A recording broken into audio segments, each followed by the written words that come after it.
And now it's time for the dumb question of the month.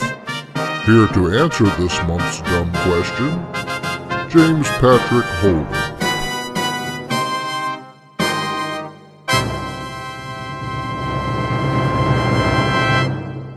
Hey folks, this month's dumb question is an old canard, one that's been around since at least that moron Joseph Wheelis. The basic question is the Old Testament polytheistic rather than monotheistic? Main thing that fundy atheists point to here is this Hebrew word. They point out that because it is in a plural form, this seems to point to polytheism. Another fave point of theirs is to make light of Genesis 1:26 and similar passages, where us and we are used, as well as to the fact that the same word is used of pagan deities.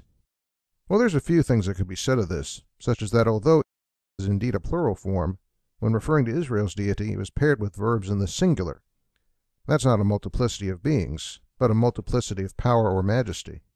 Second, though, even if it hadn't been, the dumb question here makes an assumption that the word is loaded with the same definitional and theological freight as our modern word God. Now, if it were, that might indicate something like polytheism, but if it's a more generic, abstract term, like say the word power, then we don't have polytheism. Put another way, all these guys I'm standing in the middle of are called gods. But if I widened that category of beings around me so that instead of being gods, they were what is called supernatural entities, then, well...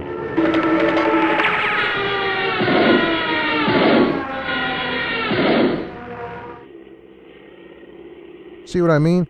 We can't just assume that is an exact match for the word God in English. What we have for sure is, well, whatever that may be. When it gets down to it, the fundy atheists are barking up the wrong tree anyway. These days, more than a few Jewish and Christian scholars are arguing that the word monotheism isn't the best word to use for what's in the Old Testament anyway. Rather, they prefer to use the word monolatry, the worship of one God.